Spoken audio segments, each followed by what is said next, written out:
Morning! I'm Azif, standing here before you today to share my opinion about chemistry.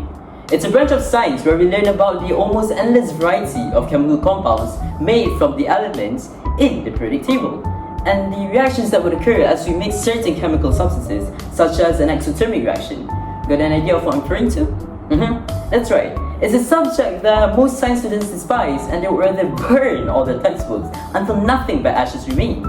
Anyhow, as we look around us, we realize how much chemistry has influenced our lives, from discovering the various elements buried within the crust of the earth to manufacturing useful consumer products.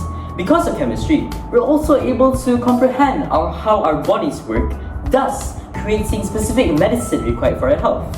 However, we must consider that chemistry is also somewhat destroying our lives in the process of making it better. And let me tell you why. I'm sure you've heard of the carbon compound known as alcohol.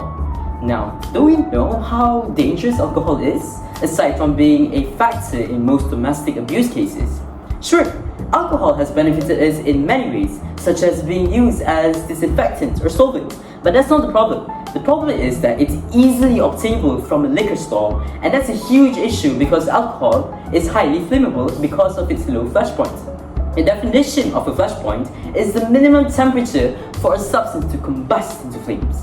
Due to that, civilians have access to making hand-thrown incendiary weapons called Molotov cocktails. Allow me to demonstrate how it works.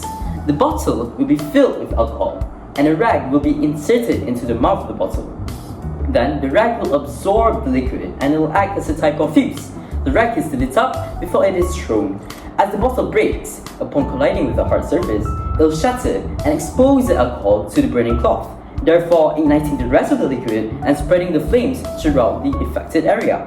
When we look back into the past, during the George Floyd protest that took place in America back in 2020, we can see videos of mobs filling up the streets and rioting in the streets of Minneapolis, Minnesota, while parts of the streets were in flames because of arson. Civilians of legal age had bought liquor bottles and crafted Molotovs to deliberately set properties on fire as a means of protest. And from that, isn't it obvious how producing and commercializing alcohol without forethought can lead to catastrophic events?